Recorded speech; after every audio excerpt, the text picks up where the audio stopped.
27 मार्च 1973 वो दिन जब हिंदी सिनेमा के सबसे बड़े सुपरस्टार राजेश खन्ना बड़ी धूमधाम से बारात लेकर निकले अपनी 16 साल की दुल्हन डिंपल को लेने। यूं तो डिंपल के घर का रास्ता सीधा था, लेकिन राजेश खन्ना की बारात अचानक अपना रास्ता बदलकर मुड़ गई एक ऐसे घर की तरफ जहां बसती थी राजेश के घायल हो चुके एक रिश्ते की कई यादें। और फिर राजेश खन्ना अपनी बारात को जिस घर के ठीक नीचे से लेके गए, वो घर था तकरीबन 9 साल तक उनकी गर्लफ्रेंड रही अंजू महेंद्रू का।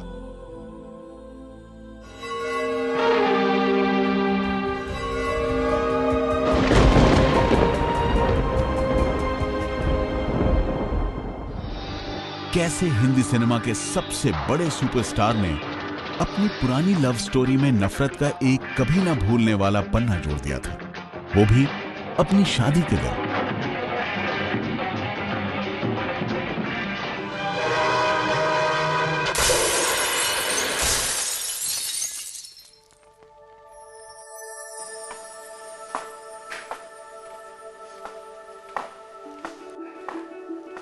क्यों? क्या हुआ हुजूर? लग गया ना झटका? राजेश खन्ना साहब की रियल लव स्टोरी का रियल ट्विस्ट सुनकर। मैं हूं निगार खान, लव स्टोरी पर होगी ख्वाबों की दुनिया, यानी माया नगरी बॉलीवुड की सुपरस्टार्स की असली जिंदगी की लव स्टोरीज। इश्क के वो दास्ताने जो सिल्वर स्क्रीन से उतरकर हकीकत बन गई। मैं सुनाऊंगी वो लव स्टोरीज जिन्हें सुनकर मोहब्बत को भी मोहब्बत हो जाए। तो क्या ख्याल है हुस्न, सुनेंगे ना?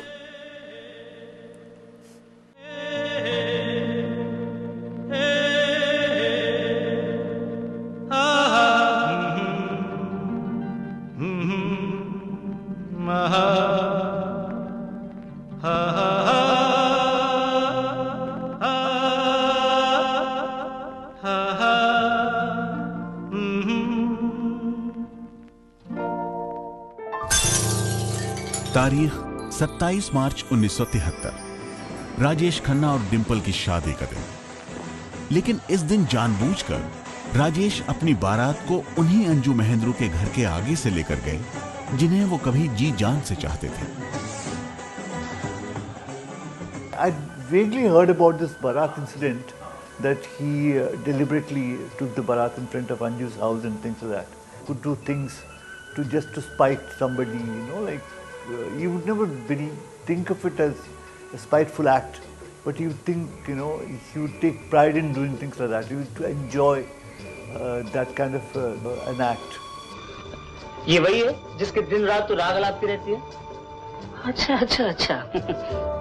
जिंदगी के सफर में गुजर जाते हैं जो मकाम,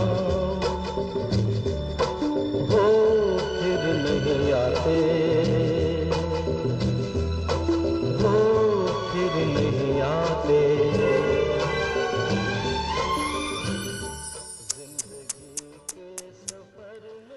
यानी कहा जाए तो सुपरस्टार राजेश खन्ना की बारात को जिसके घर तक जाना था, बारात उसके घर तक तो गई, मगर अफसोस फिर आगे भी बढ़ गई। हाय साल। मगर राजेश खन्ना ने ये दिल को टुकड़े टुकड़े कर देने वाला कदम आखिर उठाया क्यों? ये जानने के लिए हमें राजेश खन्ना और अंजू महेंद्रू की इस लव स्टोरी के कुछ पन्ने पलटकर पीछे जाना होगा, मतलब फ्लैशबैक, जब राजेश सुपरस्टार राजेश खन्ना नहीं बने थे।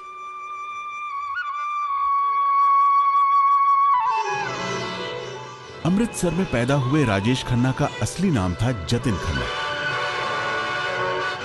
जतिन को एक्टिंग का जुनून था और वो उस जमाने की बंबई फिल्म इंडस्ट्री पर छा जाना चाहते थे। ऐ दिल है मुश्किल जीना यहाँ, जरा हट के जरा बच के, ये है बॉम्बे मेरी जान।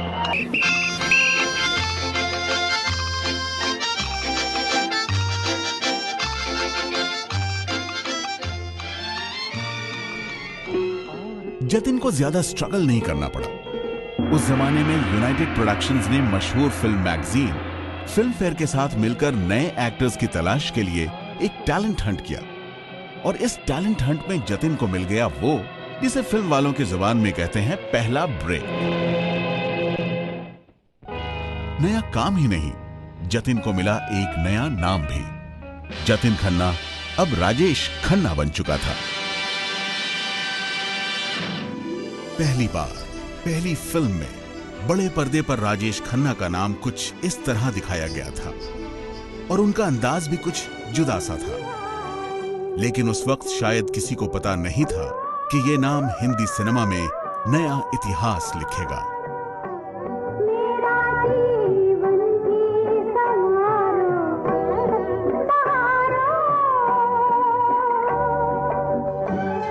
शुरुआती करियर में राजेश खन्ना ने आखिरी खत, डोली और राज जैसी फिल्मों में काम किया। आंख में फितने, चाल कयामत, शौक तबीयत पाई है। लेकिन उन्हें बड़ी कामयाबी की अभी भी तलाश थी, और इसी शुरुआती दौर में राजेश खन्ना की जिंदगी में एंट्री हुई खूबसूरत बिंदास अंजू महेंद्रू की।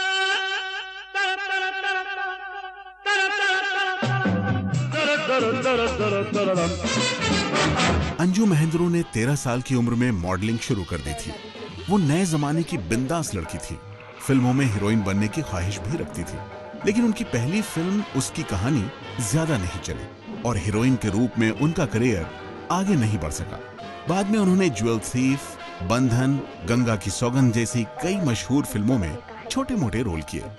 आजकल भी अंजू टीवी सीरियल्स और फिल्मों में अक्सर दिखाई देती हैं। लेकिन उस दौर में रोल से ज्यादा वो राजेश खन्ना के साथ अपने रिश्तों को लेकर चर्चा में रही। उस जमाने में जब अंजू की मुलाकात राजेश खन्ना से हुई तो ये दोनों अलग पर्सनालिटीज एक दूसरे की तरफ खींची चली आईं, और प्यार बढ़ने लगा। तुम मेरी हो, मैं तुम्हारा हूं। तुमसे पहले कहा है किसी ने कि तुम उससे ज्यादा खूबसूरत हो? जानती हो, अचानक तुम मेरी जिंदगी में आई और मेरा सपना पूरा हो गया।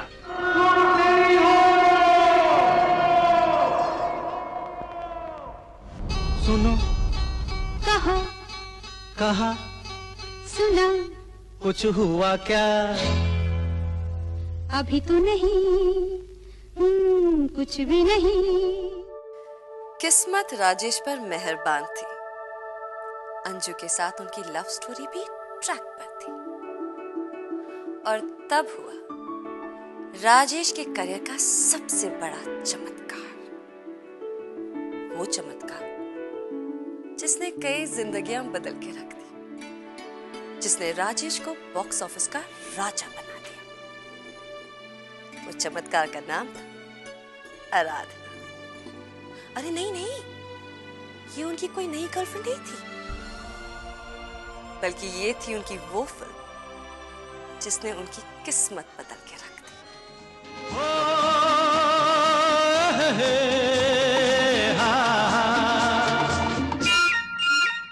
मेरे सपनों की रानी कब आएगी तू, आई रुत मस्तानी कब आएगी तू, बीती जाए जिंदगानी कब आएगी तू, चलिया तू चलिया। 1969 में रिलीज हुई फिल्म आराधना ने बॉलीवुड को दिया उनका पहला सुपरस्टार। बेटी इन्हें प्रसाद दो ना। हाँ, देवी के द्वार आए हैं, प्रसाद तो मिलना ही चाहिए। आज पूजा सफल हो गई, फौरन प्रसाद मिल गया। और फिर आराधना ही नहीं, एक के बाद एक राजेश खन्ना की 15 फिल्मों ने अपनी कामयाबी की गूंज से बॉक्स ऑफिस को हिला कर रख दिया। ये वो दौर था जिसके बारे में बहुत कुछ कहा जा चुका है, बहुत कुछ लिखा जा चुका है। ऐसा लगता था जैसे खुद कामयाबी ने अपना ब्रांड एम्बेसडर राजेश खन्ना को चुन लिया था।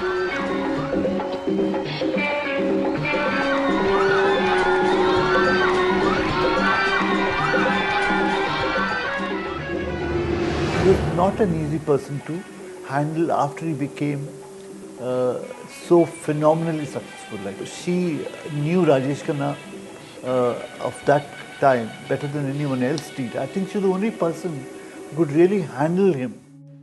कहते हैं राजेश खन्ना की सफेद गाड़ी जब किसी प्रोड्यूसर के ऑफिस के बाहर खड़ी रहती थी तो उनकी दीवानी लड़कियां फैंस उस गाड़ी को चूम लिया करती थी। कुछ ही देर में सफेद रंग की कार लिपस्टिक के निशानों से गुलाबी हो जाया करती थी। यही नहीं, कुछ लड़कियां तो उनकी गाड़ी की धूल अपनी मांग में भी भर लेती थी। How sweet. एक तरफ राजेश खन्ना के फिनोमिनल सक्सेस का ये आलम था, तो वहीं पर बेचारी अंजू अभी भी छोटे छोटे रोल्स कर रही थी। हाउ सैड ना। अंजू महेंद्र को फिल्मों में ज्यादा कामयाबी नहीं मिली थी। इसी दौरान राजेश खन्ना के साथ भी अंजू ने फिल्म बंधन में काम किया। मैं गांव में बस यही देखने आई थी धर्मा, तुम जैसे 2-4 और हो जाएं तो देश की काया ही पलट जाए। ये क्या कह रही हैं डॉक्टर जी? लेकिन इस फिल्म में राजेश खन्ना की हीरोइन अंजू नहीं बल्कि मुमताज थी। अरे ओ गोली, ओ गोली बंदूक की। लुच्चे सोदे, फिर तूने मेरा नाम बिगाड़ा। ये लड़की है या सीता का खौफ है? उस दौर में राजेश खन्ना फिल्म इंडस्ट्री पर राज करते थे। अगर वो चाहते तो अंजू को किसी भी फिल्म में हीरोइन बनवा सकते थे, लेकिन ऐसा हुआ नहीं। राजेश खन्ना ने गिफ्ट में अंजू को मुंबई में एक बंगला तो दिया, लेकिन उनके फिल्म करियर को संवारने में कोई मदद नहीं की। Anju was ambitious, yes, but I don't think she could go very far because after a few films, I think she was getting too involved with Rajesh and what he was doing rather than concentrating on her own career. And I think Rajesh also wanted it that way. Anju ने खुद अपने एक interview में कहा कि राजेश खन्ना तो चाहते ही नहीं थे कि वो हीरोइन बने। किसे मालूम कौन गलत है कौन सही है। उस जमाने की कई मैगजीन्स में ये खबरें भी छपी कि हीरोइन के रूप में अंजू महेंद्र की पहली फिल्म के प्रिंट्स राजेश खन्ना ने अपने कब्जे में ले लिए थे।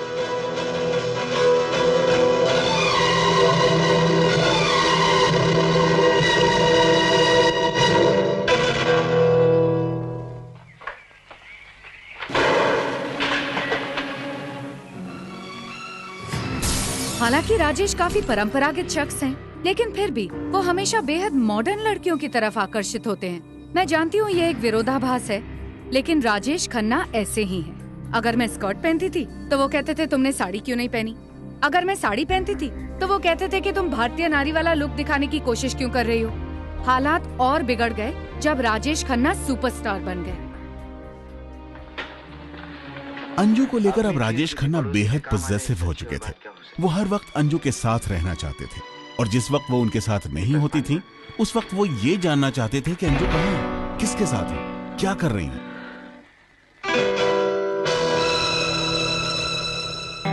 ये क्या हुलिया बना रखा है? क्या कर रही थी तुम? उनके रिश्ते पर दबाव पड़ा और यहीं से दरारें उभरने लगी। और मैं ये भी जानता हूं मेरी गैर हाजिरी में तुम दोनों मिलते हो। आज शाम भी तुम उसके साथ गई थी, इतनी देर से लौटी, बताओ कहाँ गई? राजेश और डिंपल की शादी के बाद मई 1973 में अंजू महेंद्र ने स्टारडस्ट मैगजीन को दिए इंटरव्यू में कई खुलासे किए। उन्होंने कहा, उनके अंदर एक असुरक्षा की भावना थी। वो मुझ पर कुछ ज्यादा ही रोक लगाने लगे थे।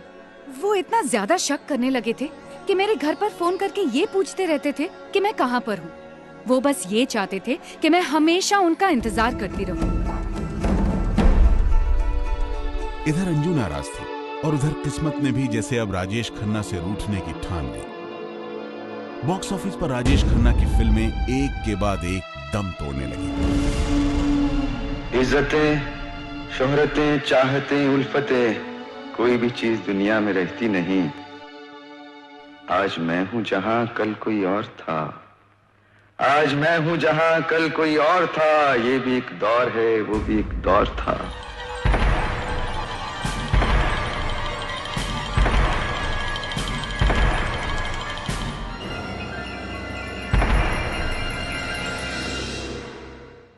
After a while, Rajesh stopped doing something new, you know. वही रिपीट करते रहे, कुछ नया नहीं कर रहे थे कुछ भी. इसके वजह से he looked too stale, and the films also, you know, took even senior filmmakers like B.R. Chopra and even Yash Chopra for granted. Somehow he felt success was happening because of him. यही नहीं, इसी दौर में उनके superstar के खिताब के दावेदार के रूप में एक और नया नाम तेजी से उभर रहा था, अमिताभ बच्चन. इनसे मिलो, ये डॉक्टर भास्कर बनर्जी. अरे बाबू मोशाय, लड़कियां कॉलेज में आपको बाबू मोशाय बुलाया करती थी ना. द्विवेदी ने मुझे सब कुछ बता दिया. सुना है बहुत लड़कियां मरा करती थी आप पर. अब क्या हाल है? फिल्म, मैगजीन, अखबार, यहाँ तक के इंडस्ट्री के बड़े प्रोड्यूसर्स जो अब तक राजेश खन्ना का नाम लेते नहीं थकते थे, उनकी नजरें भी अब अमिताभ की तरफ मुड़ने लगी थी. आनंद, क्यों मेरे पीछे पड़े हो तुम? क्यों एक्सपेक्ट करते हो जो तुम कहोगे वही मैं करूंगा? तुम हंसो तो मैं हंसता रहूं, तुम बोलो तो मैं बोलता रहूं, बक बक करता हूं तुम्हारे साथ. I'm sorry, बाबू. कामयाबी के आसमान से उतरकर राजेश खन्ना को उनकी नाकामी ने दिन में तारे दिखा दिए, और हताशा के इस दौर में अंजू के साथ उनका रिश्ता मजबूत होने की बजाय और कमजोर होता चला गया. मैंने कौन सा सुख दिया है लोगों को कि उनसे कहूं आओ और मेरा दुख बांटो. When your films start failing, you tend to, you know, become edgy and you tend to become difficult. I think that was the phase where I think somebody needed to, somebody should have handled him differently, I felt. I think he lost all his friends. I think to a great extent Rajesh Khanna himself was responsible for that part of it. Rajesh के साथ रहना बहुत मुश्किल होता जा रहा था. फिल्में फ्लॉप होने की वजह से वो मानसिक तौर पर काफी परेशान हो गए थे. वो मूडी, गुस्सैल और चिड़चिड़े हो गए थे. वो हमेशा तनाव में रहते थे. मेरे लिए भी तनाव हद से ज्यादा बढ़ गया था. मैं भी काफी चिड़चिड़ी हो गई थी. मैंने उन्हें समझाने की कोशिश की कि एक अभिनेता के जीवन में उतार चढ़ाव चलता रहता है. वो चाहते थे कि मैं हर वक्त उन पर ही ध्यान दूं और उन्हें लाड प्यार करूं, लेकिन मेरे लिए ये असंभव था. इस लव स्टोरी में तस्वीर का ये एक रुख था. मैगजीन के इसी अंक में राजेश खन्ना का इंटरव्यू भी छपा, जिसमें उन्होंने अंजू के आरोपों का जवाब देते हुए कहा, मैं मानता हूं कि मेरी फिल्मों की नाकामी ने मुझे हिलाकर रख दिया था. मैं चाहता था कि अंजू इस वक्त मेरा साथ दे. मैं चाहता था कि वो मुझे समझे, मेरा साथ दे और उस तनाव को दूर करने में मेरी मदद करे जो मुझे खाए जा रहा था. जब मुझे अंजू की सबसे ज्यादा जरूरत थी, उस वक्त वो कभी मेरे आसपास नहीं थी.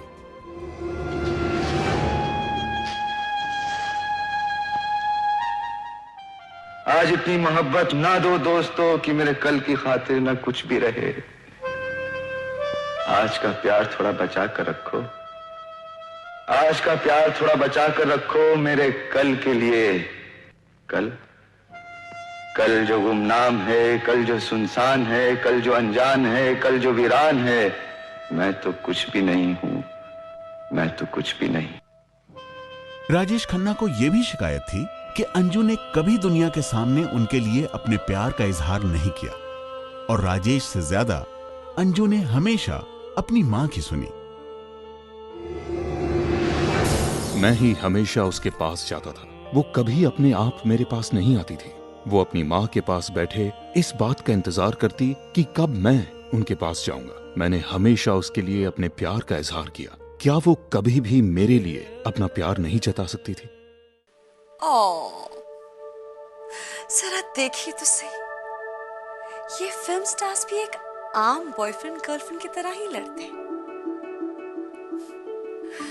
लेकिन जब किसी करीबी रिश्ते में दूरियां बढ़ने लगती, जगह बनने लगती, तो उस जगह को भरने के लिए नए किरदार आ जाते हैं. जैसे यहां भी आए तो हुजूर जरा दिल थाम के बैठिएगा, क्योंकि इंटरवल के बाद इस सुपरस्टार की रियल फिल्म में एंट्री होने वाली है उस जमाने के बेहद मशहूर क्रिकेटर कैरी सॉबर्स और खूबसूरत बॉबी, मतलब डिंपल कपाडिया की।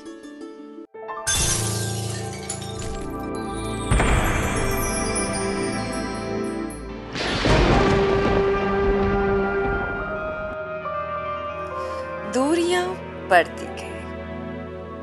राजेश खन्ना और अंजू महेंद्रू का ये रिश्ता बड़े नाजुक मोड़ पर पहुंच गया था।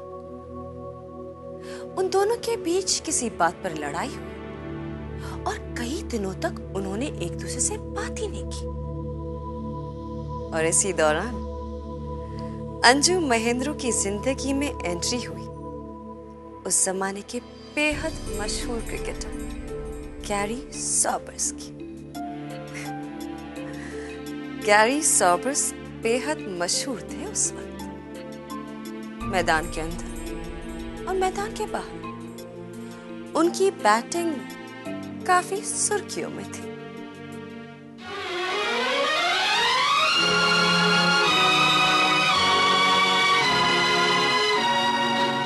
वेस्ट इंडीज के क्रिकेटर गैरी सोबर्स से अंजू महेंद्रू की मुलाकात उनके एक दोस्त के घर पर हुई थी।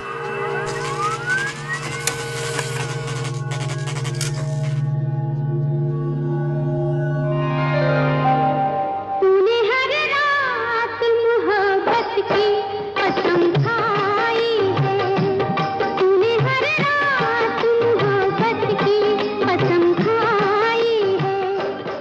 बिंदास अंजू के डांस करने का स्टाइल गैरी को इस कदर भाया कि वो पहली ही नजर में उनके दीवाने हो गए।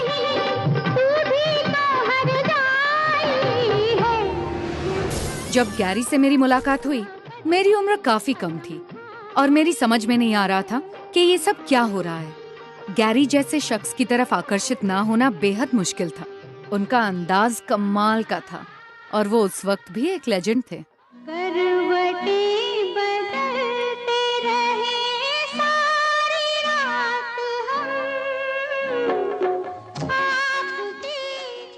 गैरी और अंजू के बीच कुछ खूबसूरत मुलाकातें हुई और एक दिन कोलकाता में गैरी ने अंगूठी के साथ अंजू को प्रपोज कर दिया। राजेश खन्ना के साथ अपने रिश्ते को लेकर कंफ्यूज अंजू को भी गैरी से मिलने वाली यह अटेंशन बहुत अच्छी लगी और उन्होंने गैरी की अंगूठी कबूल कर ली। ये खबर अखबारों की सुर्खियां बन गई। उस खास दिन अचानक गैरी ने मुझे एक रिंग दी और मैंने बिना कुछ सोचे समझे उसे अपनी उंगली में पहन लिया। इसमें कोई शक नहीं था कि गैरी के प्रति मैं भी काफी आकर्षित थी, लेकिन बाद में मुझे एहसास हुआ कि मैं उनसे प्यार नहीं करती। और कुछ समय बाद ही अंजू ने राजेश खन्ना के घर से गैरी को फोन किया और ये सगाई तोड़ दी। ईमानदारी से कहूँ तो उस समय मैं काका के साथ थी। दरअसल हमारी लड़ाई हो गई थी और मैंने थोड़ा सा मजा लेने के लिए गैरी के साथ अफेयर का नाटक रचा, लेकिन इसका मतलब ये नहीं था कि मैं गैरी को पसंद नहीं करती थी। मैं नहीं जानती कि अगर काका मेरी भूल को नजरअंदाज करके फिर से मेरी लाइफ में ना आए तो क्या होता। मैंने राजेश खन्ना के घर से ही गैरी को फोन किया और सगाई तोड़ दी। मैं उससे कुछ मांगती तो नहीं हूँ भैया। धर्मा बहुत अच्छा लड़का है, मुझे उसके लिए जो कुछ भी करना पड़े मैं करूंगी। उस वक्त तो राजेश खन्ना और अंजू फिर से एक हो गए, लेकिन अपने व्यक्तित्व को एक दूसरे के लिए बदलना आसान नहीं था। अच्छा, मैं चलती हूँ। इसीलिए रिश्ते में परेशानियां जारी रही।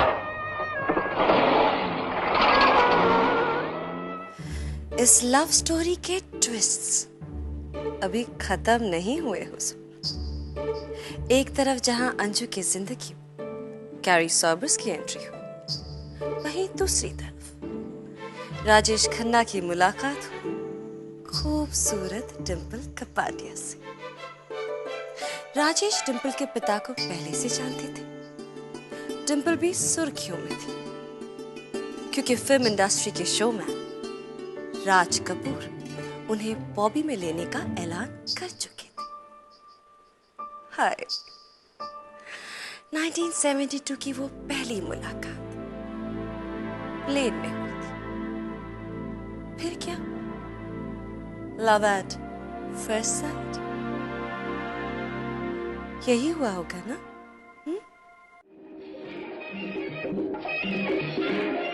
सन 1972 में अहमदाबाद में एक फिल्म समारोह था और कई फिल्मी सितारे एक चार्टर्ड प्लेन से अहमदाबाद जा रहे थे। जब सितारे विमान में बैठे तो डिंपल के बगल वाली सीट खाली थी। राजेश ने डिंपल से पूछा कि क्या मैं इस सीट पर बैठ सकता हूं? डिंपल ने जवाब दिया, श्योर सर।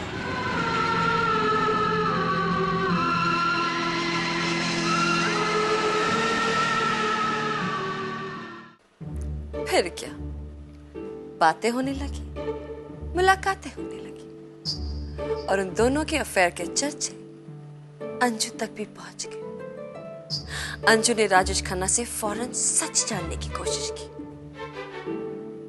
तो राजेश ने उनसे कहा कि वो और डिंपल सिर्फ अच्छे दोस्त थे, जस्ट फ्रेंड्स यू नो। लेकिन शक का कीड़ा पड़ गया था। कुछ दिनों बाद राजेश खन्ना ने अपने यहाँ एक बड़ी पार्टी रखी और गेस्ट को इनवाइट करने की जिम्मेदारी अंजू को दी। अब अंजू ने पार्टी में सभी को बुलाया, लेकिन राजेश खन्ना की गुड फ्रेंड डिंपल को बुलाना भूल गई। अब कभी कभी हो जाती है ना भूल। आप कहना क्या चाहती हैं? राजेश खन्ना को जब पता चला कि अंजू ने डिंपल और उनके पिता को इनवाइट नहीं किया तो बेहद गुस्सा हुए और उन्होंने खुद डिंपल और उनके पिता को फोन पर इनवाइट किया। यानी अब पार्टी में होने वाला था अंजू और डिंपल का आमना सामना। डिंपल ठीक समय पर पार्टी में पहुंच गई। अंजू दरवाजे के पास मेहमानों के स्वागत के लिए मौजूद थी। उन्हें देखते ही डिंपल ने पूछा, क्या मैं अंदर आ सकती हूँ? अगर तुम्हें पार्टी में बुलाया गया है तो अंदर आ सकती हो, अगर नहीं तो तुम वापस जा सकती हो।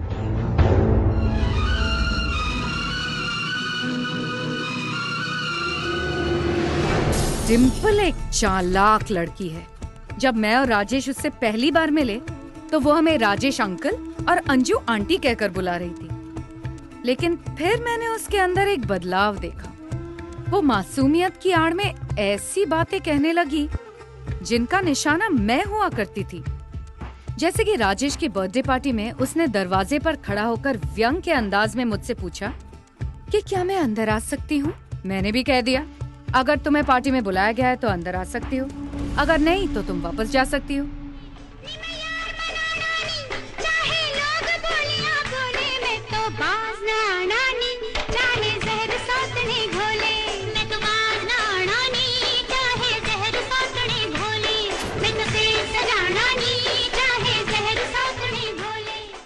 बातों ही बातों में दिल के गुबार उभर आए। अंजू और डिंपल की इस मुलाकात का जब राजेश खन्ना को पता चला तो उनका गुस्सा 7वें आसमान पर पहुंच गया। वो अंजू से बेहद नाराज हुए। अब उन्हें क्या पता एक लड़की के दिल पर क्या बीत रही थी। अंजू ने कापड़िया परिवार को मेरे चाहने के बावजूद आमंत्रित नहीं किया। उन्हें बाद में मैंने बुलाया और जब डिंपल ने अंजू से पूछा कि क्या वो घर के अंदर आ सकती है तो अंजू ने उनकी बेइज्जती की।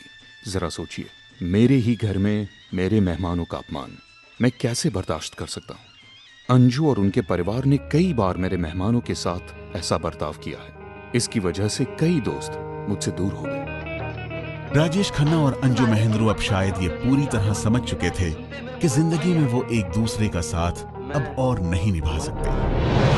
आप गांव कब जा रही हैं डॉक्टर जी?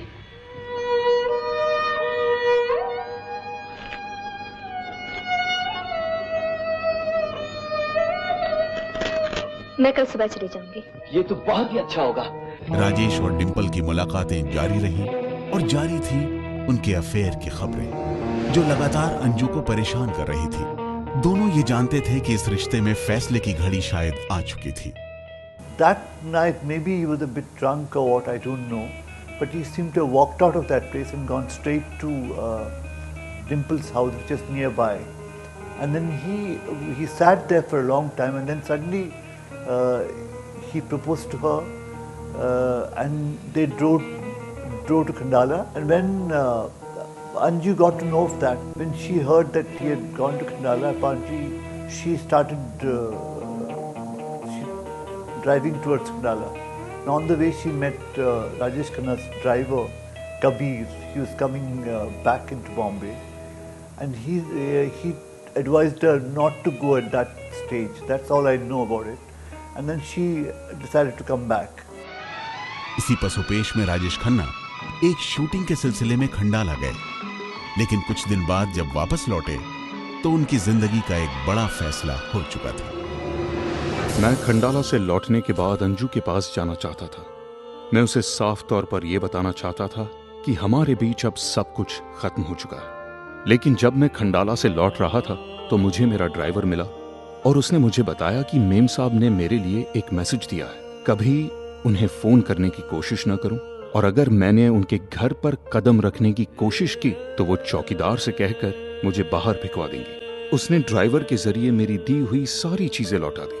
सोचिए, एक ड्राइवर के जरिए ये सब किया गया। एक ड्राइवर ने मुझसे ये सब कहा। ये मेरे आत्मसम्मान पर बहुत बड़ी चोट थी। और फिर मैंने तय किया कि मैं उसके पास नहीं जाऊंगा। अब कुछ नहीं बचा था। उसे जो कहना था उसने कह दिया और मैं एक नई जिंदगी शुरू करने के लिए आजाद हूं। उफ, जिंदगी के 7 साल एक साथ गुजारने के बाद ये दोनों इस तरह अलग हुए जैसे किसी ने कभी सोचा ही नहीं था। लेकिन राजेश खन्ना ने अब और इंतजार नहीं किया। एक रात समुद्र के किनारे उन्होंने डिंपल कपाड़िया से पूछ ही लिया, क्या आप मुझसे शादी करेंगे? हाय, जिस शख्स को अपना बनाने की चाहत देश की हर लड़की रखती थी, उनका प्रपोजल डिंपल भी ठुकरा नहीं और हाँ कह दी।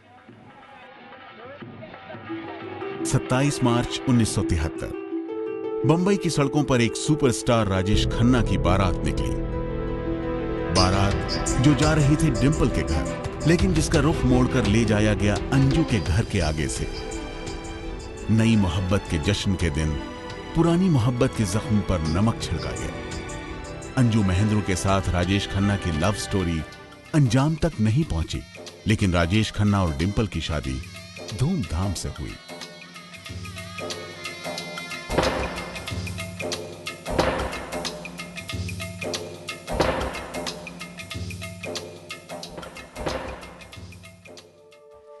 प्यार करे आरी चलवर, ऐसे आशिक से डरियो। शादी के 6 महीने बाद बॉबी रिलीज हो गई और उस साल की सबसे बड़ी ब्लॉकबस्टर बनी। इसके बावजूद डिंपल ने फिल्म इंडस्ट्री को अलविदा कह दिया और एक हाउसवाइफ बन गई। इसके बाद के साल में बहुत कुछ हुआ। राजेश खन्ना और डिंपल कपाड़िया की कहानी में भी काफी ट्विस्ट आए, मगर वो कहानी फिर कभी। आज की लव स्टोरी में बस इतना ही। बॉलीवुड की ऐसी ही पैशनेट, धड़कती हुई, भड़कती हुई लव स्टोरी लेकर मैं दोबारा हाजिर होंगी। फिलहाल इजाजत दीजिए हुजूर।